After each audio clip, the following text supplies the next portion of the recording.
আলহামদুলিল্লাহ লা ইলাহা ইল্লাল্লাহ সুবহানাল্লাহ ওয়ালহামদুলিল্লাহ লা ইলাহা ইল্লাল্লাহ। আকাশ নদী সাগর পাহাড় কত কিছু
সম্মানিত হাজিরিন, আজ মিরাজ নবী সাল্লাল্লাহু আলাইহি ওয়াসাল্লাম 27শে রজব দিবাগত রাতে মিরাজ আল্লাহ সুবহানাহু ওয়া তাআলা আপনাকে আমাকে সবচেয়ে দামি জায়গা কোরআন হাদিসের মজলিস, যেখানে আল্লাহ তাআলা রাসূলের কথা হবে,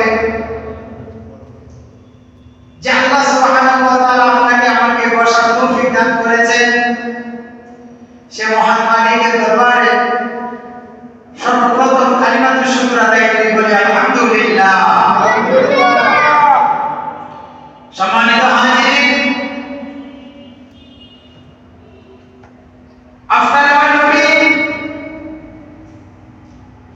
এই 27তম রাতে মেরাজ ভ্রমণ করেছেন। আজকে মেরাজের তাৎপর্য বয়ান, মিলাদ শরীফ, দোয়া হবে।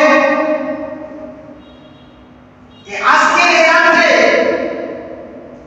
যারা মুসলমান দাবি দিয়েছে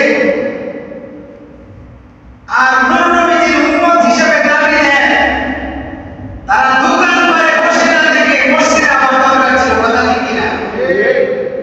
জানা আজকে রাতে দোকানে বসে আছে, টিভি সিনেমার সামনে বসে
মুসলমান তো সে যে নিজের মাথাকে গর্দানকে আল্লাহর সামনে ঝুঁকিয়ে দিয়েছে, সেই হলো মুসলমান। আল্লাহর কাছে যে নত হয়েছে সে মুসলমান। আল্লাহ হাবিব মিরাজের রাতে আল্লাহর কাছে নত হয়েছে। আল্লাহ বলেন, হাবিব, ও হাবিব, হাবিব মাথা তুলুন, মাথা তুলুন। হাবিব পায়ের দিকে দাঁড়িয়ে আছেন, কেন দাঁড়িয়ে আছেন? আল্লাহ হাবিব বলে, আমার পায়ে জুতা। পায়ে কি? জুতা। পায়ে কি? হাবিব পায়ে জুতা নিয়ে আসছেন আরশে আজিমে। কোথায়? আরশে আজিমে পায়ে জুতা নিয়ে আসছেন। হাবিব আপনার পায়ের জুতা খোলা রাখবে না, আপনার পায়ের জুতা খোলা রাখবে না, আপনি জুতা নিয়ে চলে আসুন। আপনি পায়ের জুতা খুলিতে আমি মওলা শাহজি ধন্য হয়ে যাবে।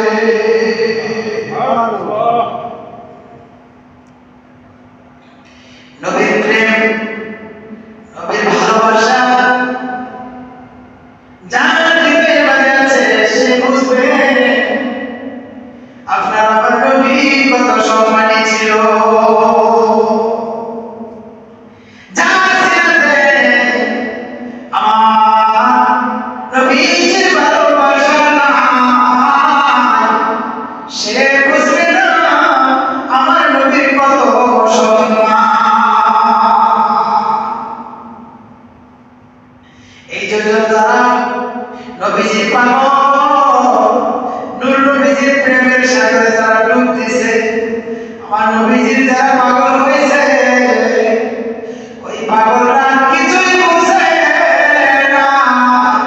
তাদের পাগলামিতে আমার নবী আর আল্লাহ, আল্লাহ আর আল্লাহর হাবিব ছাড়া তারা দুনিয়ার কোনো কিছুর মাঝে আর মজা পায় না। কথা ঠিক কিনা? সালা সুরাইনা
মেয়েরাজে তিনি গেলেন, কোথায় থেকে গেলেন?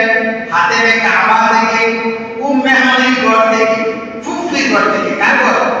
ফুফি। কার ঘর? ফুফি। নাম কি? উম্মে হানি। নাম কি? উম্মে হানি। ফুফির ঘর থেকে তিনি জুতা পরিহিত অবস্থায় মিকাইল আর জিবরাইল দুই ফেরেশতার মাধ্যমে বাইতুল আকসা গেলেন। বাইতুল আকসা গিয়ে ইমামতি করলেন। গেছে জুমাতে বলছিলাম কি মনে আসেনি? ইমামতি করলেন, ইমামুল মুরসালিন হইলেন। ওখান থেকে প্রথম আসমান, দ্বিতীয়, তৃতীয়, চতুর্থ, পঞ্চম, ষষ্ঠ, সপ্তম আসমান পর্যন্ত গেলেন। সপ্তম আসমানের পরে বাইতুল মামুর ফেরেশতাদের মসজিদের কাছে সিদরাতুল মুনতাহায় গেলেন। বলেন সুবহানাল্লাহ। বাইতুল মামুর ফেরেশতাদের মসজিদ, ও ফেরেশতারা 70,000 ফেরেশতা একবার দোয়া করে, আর কিয়ামত পর্যন্ত ওই 70,000 ফেরেশতা ওই বাইতুল মামুরে দোয়া করার সুযোগ পাবে না। জোরে বলেন সুবহানাল্লাহ। তাহলে কত ফেরেশতা? কত আল্লাহর ফেরেশতা 70,000 একবার দোয়া করে কিয়ামত পর্যন্ত সিরিয়াল পাবে না। ওখানে সিদরাতুল মুনতাহা পড়ে গেছে নিচে। হযরত জিবরাইল আলাইহিস সালাম বলে, ইয়া হাবিবাল্লাহ, ইয়া রাসূলুল্লাহ, এখানে আমার সীমানা শেষ।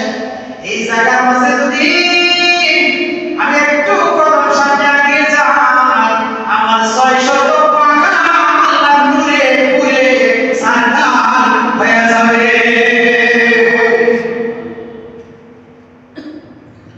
ইয়া রাসূলুল্লাহ, ইয়া হাবিবাল্লাহ, আপনি এখান থেকে রহমতের মাধ্যমে আল্লাহর আরশে আজিমে ভ্রমণ করবে। তাহলে নবীজি প্রথম গেল কি দিয়া? বরাক দেখতে গেল, বরাক দিয়া। এরপরে দ্বিতীয় সিদরাতুল মুনতাহা ওখান থেকে বরাক রেখে তিনি উঠলেন রফরফে। কিসের মধ্যে? রফরফে। রফরফে উঠে আল্লাহর হাবিব আরশে আজিমে ভ্রমণ করতেছে। হঠাৎ করে আরশে আজিমে যাওয়ার সময় খরমের আওয়াজ, টক টক টক টক খরমের আওয়াজ শুনতে পান। খরমের আওয়াজ শোনার পরে আল্লাহর হাবিব বুঝতে পারলেন এই খরমের আওয়াজ আমার বেলালের আওয়াজ শোনা যায়। বলে সুবহানাল্লাহ। ওখান থেকে আরশে আজিমে গেলেন। আল্লাহর হাবিব আল্লাহর আরশের নিচে জিবরাইল, মিকাইলের মাধ্যমে ওই সিদরাতুল মুনতাহার পাশাপাশি ডান দিকে আল্লাহর হাবিবকে হযরত জিবরাইল আলাইহিস সালাম জান্নাত দেখালেন। জান্নাতের কাছে আল্লাহর হাবিব একটা ঘর দেখলেন। আল্লাহর হাবিব জিজ্ঞাসা করলেন, জিবরাইল, এই যে ঘরটা দেখা যায়, এই ঘরটা কার? বলেন, ইয়া রাসূলুল্লাহ, ইয়া হাবিবাল্লাহ, এই ঘরটার মালিক আপনি। এই ঘর আপনার জন্য আল্লাহ তৈরি করেছেন। সর্বশ্রেষ্ঠতম জান্নাতের ঘর আল্লাহ তাআলা আপনাকে দিয়েছে। ওই ঘরের পাশে আরেকটা ঘর দেখলেন। আল্লাহর হাবিব বলেন, এই ঘরটা কার? বলে যে এটা আপনার সাহাবা হযরত নূরের ঘর। এরপরে আরেকটা ঘর দেখলেন। বললেন যে এই ঘরটা কার? এই ঘরটা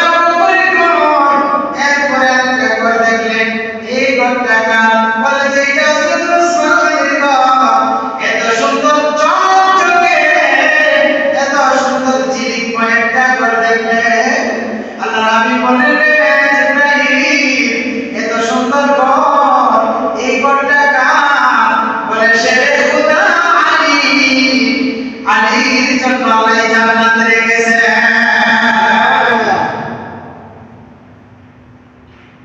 আল্লাহ নবী সাল্লাল্লাহু আলাইহি ওয়াসাল্লাম হঠাৎ করে জ্বলন্ত আগুন দেখলেন।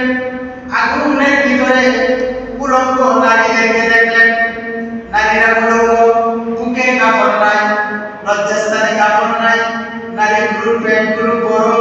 আল্লাহর হাবিব দেখে ওই নারীগুলোর সন্তান ভূমিষ্ঠ হচ্ছে উল্টা ভাবে, শিকল দিয়ে টেনে টেনে উল্টা ভাবে পায়ের দিক থেকে সন্তানগুলো টানা হেঁচড়া করছে। নারীগুলো চিৎকার করতেছে। আল্লাহর হাবিব বললেন, এই সমস্ত নারীরা যাদেরকে আজকে আগুনের মাঝে আমি দেখতে পাচ্ছি, জিবরাইল আলাইহিস সালাম বলেন, ইয়া হাবিবাল্লাহ, ইয়া রাসূলুল্লাহ, এই নিজের স্বামীর আনামত সতীত্ব নষ্ট করছে। স্বামীর আনামত, স্বামী তাকে কবুল করে নিয়ে আসছে, কিন্তু স্বামীকে ধোঁকা দিয়ে এই নারীগুলো নিজেদের সতীত্ব নষ্ট করে দিয়েছে, স্বামীর আমানত নষ্ট করেছে। এরা হচ্ছে ওই নারী যারা ওরকম ভাবে অন্য বীর পুরুষের মাধ্যমে হারামভাবে সিনায় লিপ্ত হয়েছিল। আজকে এদেরকে এই আগুনের মাঝে যারা এইভাবে শাস্তি দেওয়া হচ্ছে, এদের হামলা হয়েছিল, এরা এদের সন্তানগুলো নষ্ট করেছে, এরা অবৈধভাবে সন্তান ধারণ করেছে। আজকে আগুনের মাঝে এদেরকে এরকম ভাবে সাজা শাস্তি দেওয়া হচ্ছে। আল্লাহ নবীকে বলেন, ইয়া আল্লাহ, আমার উম্মতের মাঝে যদি এমন জিনাকুর, এমন স্বামীর সতীত্ব, আমার দান নষ্টকারী নারী হয়, তাহলে আমার উম্মতের কি উপায় হইবে? নবীজি আমাকে এরপরে দেখতেছে একদল মানুষ, তাদেরকে শিকল দ্বারা হাতে পায়ে বেঁধে রাখা হয়েছে। তাদেরকে হাতে পায়ে বেঁধে রেখে তাদের মাথার মাঝে ফেরেশতারা পাথর মারতেছে। পাথর ছিটকে গিয়ে দূরে পড়তেছে। আবার ফেরেশতারা পাথর নিয়ে এসে পাথর মারতেছে। এদের মাথার খুলিগুলো পাথরের আঘাতে ছিটকে পড়ে যায়। আবার পাথরের আগে মাথার খুলি জায়গাতে চলে আসে। এদের মাথার মাঝে বারবার পাথর মারা হয়, আর রক্তে রঞ্জিত, রক্ত প্রবাহিত হচ্ছে। এমন অবস্থা থেকে আল্লাহ নবী বললেন, ও জিবরাইল, এরা কারা? বলে যে আল্লাহ এদেরকে বুদ্ধি দিয়েছে, জ্ঞান দিয়েছে, বল দিয়েছে। এরা সুন্দর বিবেকবান মানুষ ছিল। আযান হওয়ার পরে এরা নামাজ পড়তে চাইতো না, নামাজ পড়তো না। এরা ওই সমস্ত বেনামাজি, এই বেনামাজির মাথার মাঝে পাথর মারা হচ্ছে। বেনামাজির মাথার মাঝে পাথর মেরে রক্ত প্রবাহিত করতেছে, আর বেনামাজি চিল্লাইতেছে। আল্লাহর হাবিব বললেন, ও আল্লাহ, আমার উম্মত যেন বেনামাজি না হয়। কারণ আল্লাহর হাবিব জীবন দশা কোনদিন দেখে নাই কোনো মুসলমান নামাজ পড়ে না।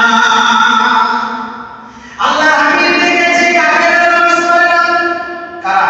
কাফেররা। নামাজ পড়ে না কারা? কাফেররা। কাফেররা। নামাজ পড়ে কে? মুসলমান। নামাজ পড়ে কে? মুসলমান হতে হলে কি লাগবে? নামাজ। মুসলমান হতে হলে কি লাগবে? নামাজ নাই তার মুসলমানই নাই তার। নামাজ নাই তার, ঈমান নাই তার, মুসলমানই নাই তার। নামাজ নাই তার, চাবি নাই তার, জান্নাত নাই তার। জান্নাতে একটা তালা আছে না? জান্নাতের তালা চাবি নাম কি? নামাজ। দলিল কি? মিফতাহুল জান্নাতিস সালাহ। মিফতাহ মিফতাহ তো চাবি, মিফতাহ তো কি চাবি, মিফতাহ জান্নাতিস সালাহ, সালাহ মানে নামাজ, জান্নাত মানে জান্নাত, মিফতাহ তো চাবি, জান্নাতের চাবি হলো নামাজ। বলেন তো আযান হওয়ার পরে যারা মসজিদে আসে না, দোকান পাড়ে বসে থেকে টিভি দেখে চা আগুন খানা, তারা কি জান্নাতের চাবি পাইছে? আছে তাদের কাছে জান্নাতের চাবি? তারা চাবি লাগবে না, তারা বাইরে তারা খুলে বলে কি বাইরে খুলে বলে বাড়িতে তারা খুলে বলে আতর হয়ে যাবো, আতরা আতরা হয়ে যাবো কাপড়ের কাপড়ের ভিতরে। যখন আল্লাহ বলবো ওই চাবি লয়ে জান্নাতে যা, একদল বলবো চাবি নাই, আতরা আছে, আতরা আতরা দে তালা ভেঙে ফেলে। বলেন তো জান্নাতের তালা কি হাতুড় দিয়ে ভাঙা যাবে?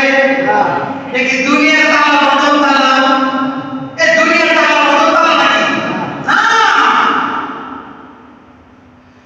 ওই তালা, ওই তালার মাঝে লেখা আছে লা ইলাহা ইল্লাল্লাহু মুহাম্মাদুর রাসূলুল্লাহ। ও বাবারা, লা ইলাহা ইল্লাল্লাহর মধ্যে কি হাতুড়ে বাড়ি দেওয়া যাইব? হাতুড়ে বাড়ি দেওয়া যাইব না?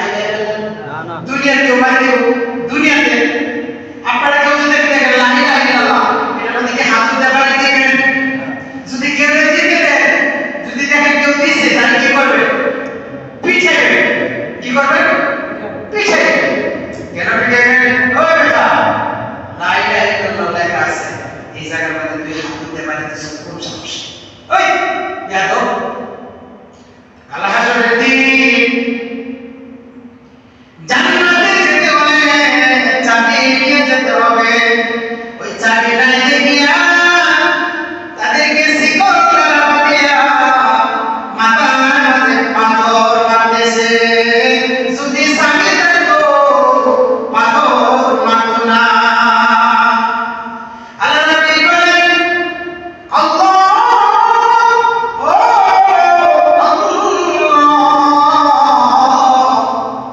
আমার উম্মত যেন বেনামাজি না হয়, আমার উম্মতের কাছে যেন বেনামাজি না হয়।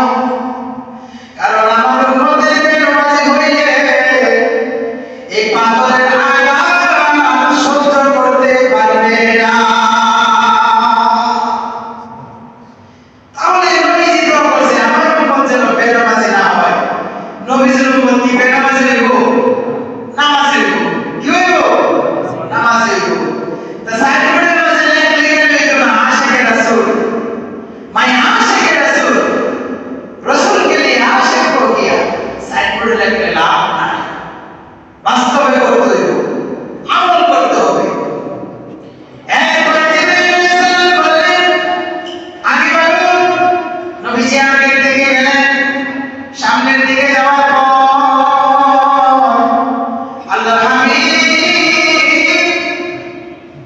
দেখলেন একদল লোকদেরকে কাঁচি দিয়ে গালগুলো ছিঁড়ে ফেলতেছে। কাঁচি দিয়ে গালগুলো ছিঁড়তেছে।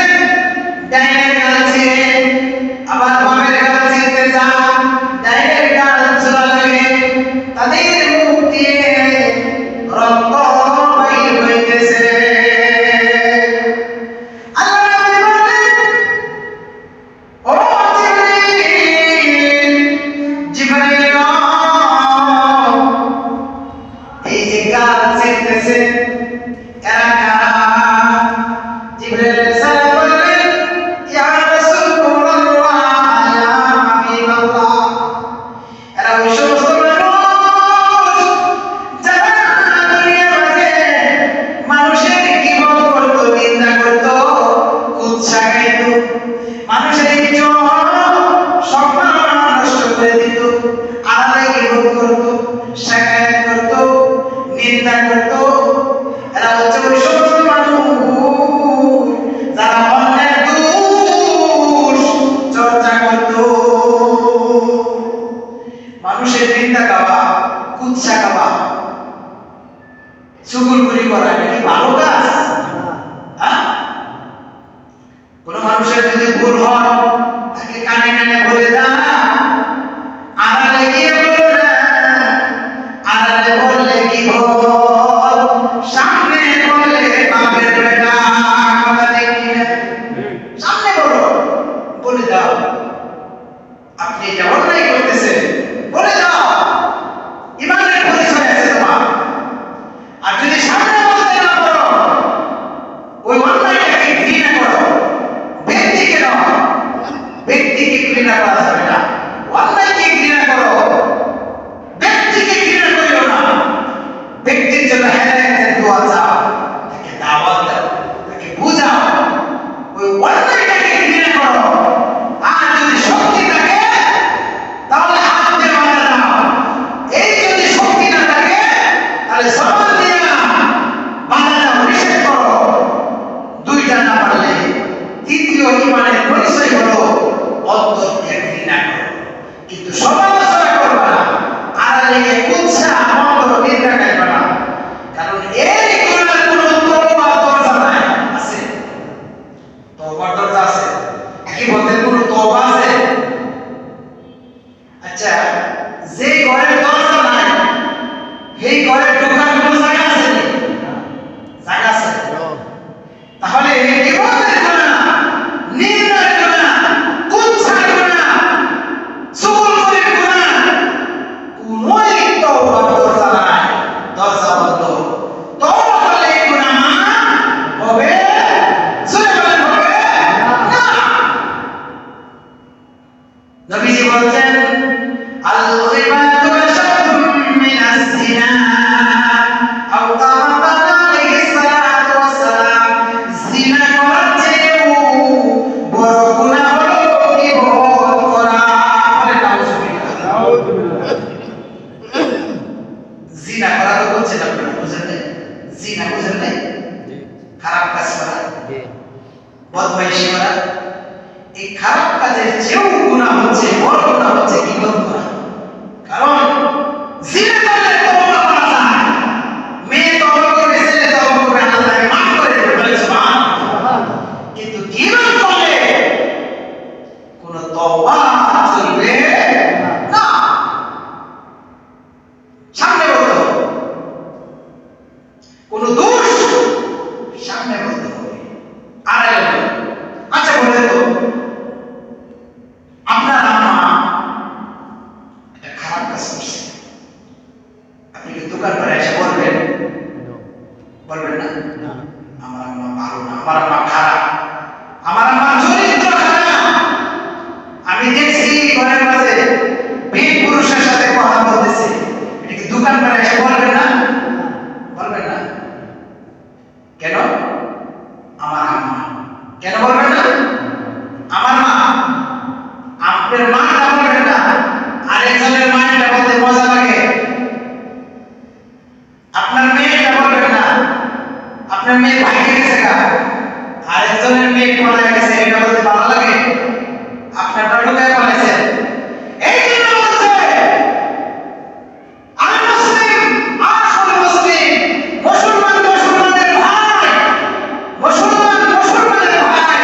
তুমি নিজের জন্য যাহা পছন্দ করো, তোমার মুসলমান ভাইয়ের জন্য তাহা পছন্দ করো।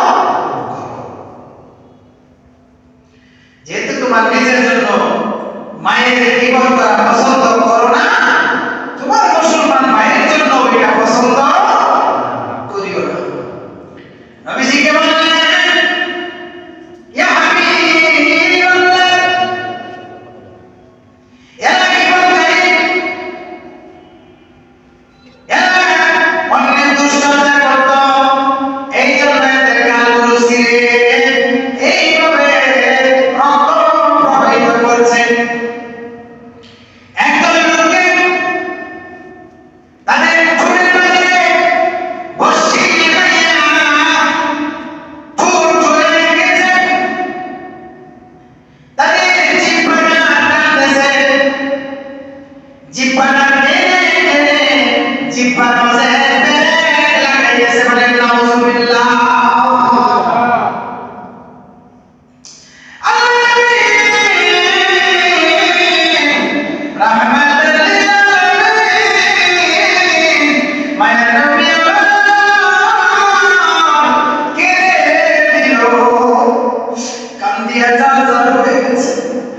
আমার বলে ও জিবরিল এদের ঠোঁটের মাঝে এভাবে কেন ঝুলাইতেছে বর্ষি লাগাইতেছে জিহ্বা কেন টানতেছে বলে ইয়া রাসূলুল্লাহ ইয়া হাবিবাল্লাহ এই সমস্ত মানুষগুলো ওই বিচারক যেই বিচারকেরা মিথ্যা মিথ্যা বলিয়া ভালো মানুষদেরকে ফাঁসাইয়া দিত আর অন্যায়কারীদেরকে জিতাইয়া দিত।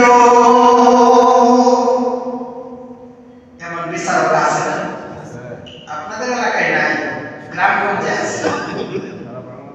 এমন বিচারক আছে না? ঘুষ খায়া ঘুষ মারায়া ঘুষ খায়া ঘুষ মারায়া ন্যায় ব্যক্তিকে অপরাধী বানায়া অন্যায় ব্যক্তিকে খালাস করে দিয়েছে, জিতাই দিয়েছে। আছে কি না? আল্লাহ বলে বড় বিচারক কি? বড় বিচারক কি? হাত তুলে বলেন কি? আল্লাহর চেয়ে বড় বিচারক কেউ আসেনি? দুনিয়ার বিচারক হইছ জানিয়া রাখো তুমি যে দুনিয়ার বিচারক হইছ এই দুনিয়ার বিচারক হইয়া অল্প কয়েক টাকা ঘুষ খাইয়া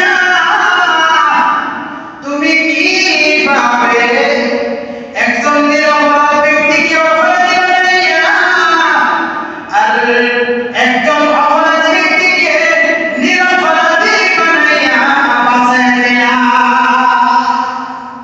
তুমি হাকিম হইছো, তুমি জজ হইছো, উকিল হইছো, মুক্তার হইছো, কাজী হইছো, জানিয়ে রাখো তুমি যে কাজ করলা তোমার এই কাজের সাজা শাস্তি হবে কাল হাসরের দিন।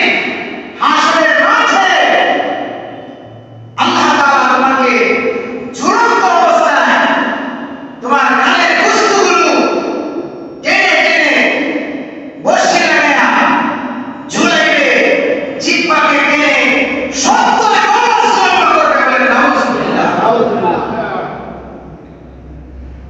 আল্লাহ হাবিব বলতেছেন আল্লাহ ও আমার মাওলা আমার উম্মতের মাঝে যেন কোনো ঘুষখোর বিচারক না হয়। তাহলে আল্লাহর হাবিবের উম্মত কি ঘুষখোর বিচারক আসেনি? আছে না? ঘুষখোর বিচারক আল্লাহর হাবিবের উম্মত হ্যাঁ? আল্লাহ নবী সাল্লাল্লাহু আলাইহি ওয়াসাল্লাম বলেন আমার উম্মত যেন মৃত্যুক না হয়। আল্লাহ নবী বলেন আমার উম্মতের মাঝে যেন কোনো মৃত্যুক না হয়। জিবরাইল আলাইহিস সালাম বলেন আগে বলো। জিবরাইল আলাইহিস সালামের কথায় আল্লাহ হাবিব আগে দিকে গেলেন, যাওয়ার পর দেখেন একটা রক্তের নদী রক্ত টলমল করতেছে। ওই রক্তের নদীর মাঝে একদল পুরুষ নারী উলঙ্গ পুরুষ উলঙ্গ নারী রক্তের নদীর মাঝে সাঁতার কাটতেছে। সাঁতার কাটিয়ে যখন পাড়ের দিকে আসতে চায় ফেরেশতারা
80 গুনাহ। সুদের 80 গুনার মাঝে সবচেয়ে বড় গুনাহ হলো আল্লাহ রাসূলের সাথে যুদ্ধের ঘোষণা করা। আর আস্তে করে নাউজুবিল্লাহ। আল্লাহ রাসূলের সাথে কি করা? যুদ্ধ ঘোষণা করা। যুদ্ধের ঘোষণা করা।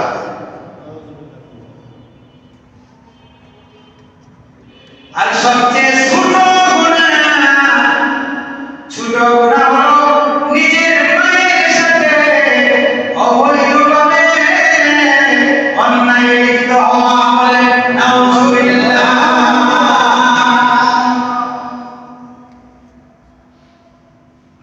সুদখোর যে রাস্তা দিয়ে চলে ওই রাস্তার মাটি অভিশাপ দেয়।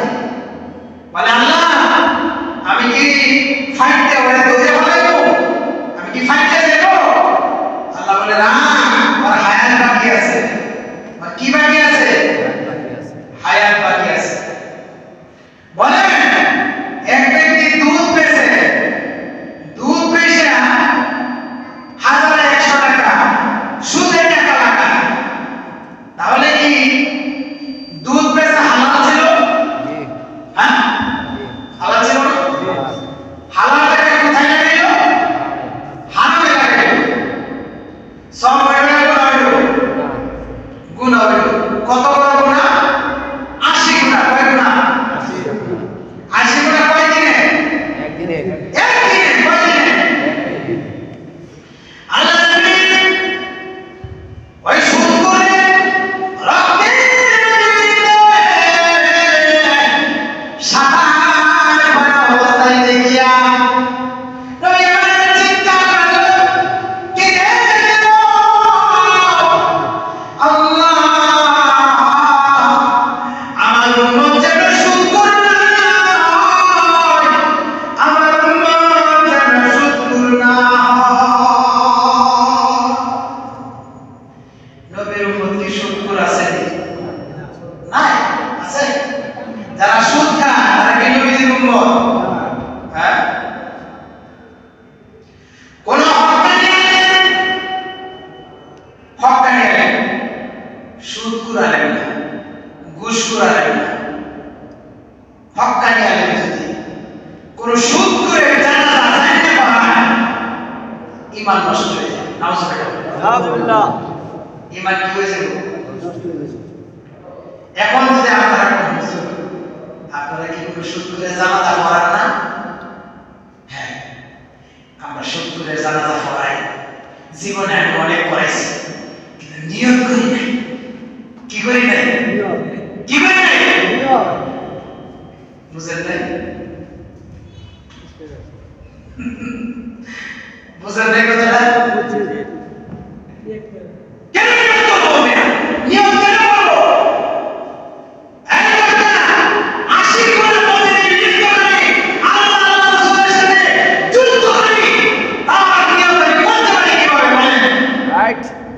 সে মসজিদের সভাপতি হলে, সেক্রেটারি হলে, ক্যাশিয়ার হলে আমার কি? কিছুই না। জানাজা পড়ে মাগা নিয়ত করে আমার ঈমান নষ্ট করব। আপনারা নিয়ত করবেন নি গেলে সাথে বলে যদি যান করতাম না। কোন লুটতরাজ রাস্তা মারছে, জনগণের টাকা মারছে, রাস্তায় ইট ফেলছে, শুকরি ফেলছে, সিমেন্ট ফেলছে, বিধবার টাকা খাইছে, এতিমের টাকা খাইছে, অসহায় টাকা খাইছে, জনগণের টাকা খাইছে, রাস্তাঘাট এগুলো বিক্রি করে খাইছে। একদিন মরে আপনারা কি নিয়ত করবেন? জানাজা করবেন না? বুঝে নাই কথা করতাম না। নিয়ত করবেন না, চাইবেন না গেলে কিন্তু আবার পানিশমেন্ট করে আপনি খালি যদি না যে সুকরা রাসা সুকরা কো রে এমনকি দেখি নাই আসে বল দূরে হলে পাওয়ার কেটে দেব। কারণ কি ওরা দুনিয়ার মাথা, কথা ঠিক কি না? দুনিয়ার মাথা, দুনিয়ার পেছনে আছে। আল্লাহ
খেলাধুলা করতেছে। জিবরাইল বলে হাবিব ছেলে মেয়েগুলো বাবা আমি বুঝে কাল হাসরের দিন যার বাবা যার মা ঈমান নিয়ে আমল নিয়ে আসবে এই ছেলেমেয়েরা ওই বাবার কপালের মাঝে নূর দেখতে পেবে। নূর ওযু করেছে তাদের কপালে নূর বাড়বে আর নূর দেখিয়া বাবা মাদেরকে তারা চিনবে আর বাবার হাতে ধরে সুপারিশ করে আল্লাহর হাবিবের সুপারিশের অর্ডার পেয়ে এই ছেলেমেয়েরা বাবা মাকে ধরে ধরে জান্নাতে নিয়ে যাবে। আর যাদের বাবা ছেলে মরার পরেও নামাজি হলো না, ইমানদার হলো না, ওই সমস্ত ছেলে মেয়েগুলোর সাথে বাবা মার পরিচয় হবে না।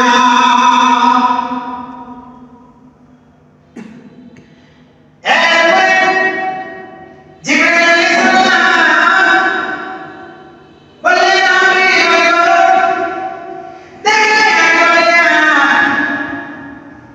একদল মানুষ প্রদীপ হাতে নিয়ে সামনের দিকে এগিয়েছে। একদল মানুষ অন্ধকারের মাঝে চিৎকার করতেছে, একদল মানুষ পিছনে পড়ে আছে, আরেকদল মানুষ সামনের দিকে এগিয়ে যায়। বলে জিবরাইলের দৃশ্য কারণ কি জানতে চায়? বলে যে বাম দিকে যেগুলো আছে সব কাঁদে, কাফেরগুলো পিছনের দিকে যেগুলো আছে শয়তানের উদ্দেশ্যে কাফেরগুলো, আর ডাইনের দিকে যাদের দেখতে পান তারা ঈমানদার, সামনের দিকে যাদেরকে দেখতে পান তারা হলো নবী, সিদ্দিক, ওয়াস-শুহাদা ওয়াস-সালিহিন। বলেন সুবহানাল্লাহ। সামনে যাদেরকে দেখতে পাবেন তারা প্রকৃত ঈমানদার, মুত্তাকি, তারা হচ্ছে সিদ্দিক, শুহাদা কেরাম, শহীদগণ, নবীরা তাদের আগে দিয়ে আছে, তারা পিছে পিছে আগে আগে বাড়িয়ে যাচ্ছে। বলে সুবহানাল্লাহ। ইয়া রাসূলুল্লাহ ইয়া হাবিবাল্লাহ, জোরে ইয়া রাসূলুল্লাহ ইয়া হাবিবাল্লাহ। ভাই যদি নবী গো আপনার দিদার মওতের যাতনা থাকিবে না আমার, দয়া যে করিয়া দিয়ে নুরে কামার, দয়া যে করিয়া দিয়ে নুরে কামার। ইয়া রাসূলুল্লাহ ইয়া হাবিবাল্লাহ ইয়া রাসূলুল্লাহ ইয়া হাবিবাল্লাহ। এই বলতেছেন বলো তারা সব হবে কিনা? মুখ বন্ধ করে রাখলে সব হলো? সবাই বলেন ইয়া রাসূলুল্লাহ ইয়া হাবিবাল্লাহ ইয়া রাসূলুল্লাহ ইয়া হাবিবাল্লাহ। মাতা পিতা জামানের অন্ধকার কবরে রাখিয়া নবীজি আপন নিয়ে তুলে নবীজি ইয়া রাসূলুল্লাহ ইয়া হাবিবাল্লাহ ইয়া রাসূলুল্লাহ ইয়া হাবিবাল্লাহ। আল্লাহুম্মা সাল্লি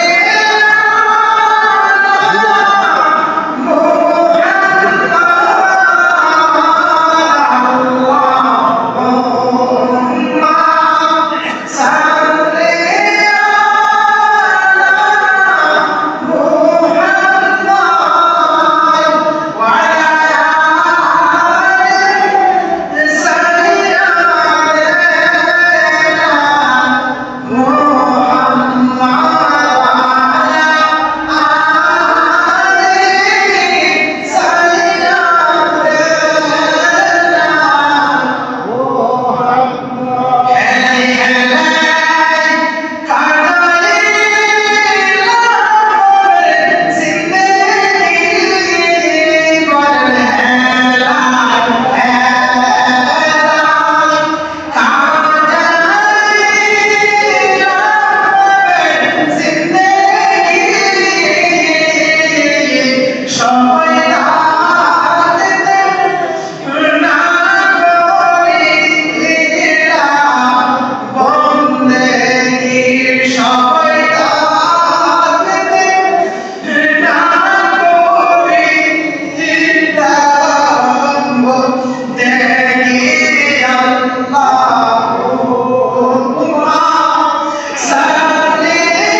কি নিয়ে আসছে, বন্ধু কি নিয়ে আসছে।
Yeah.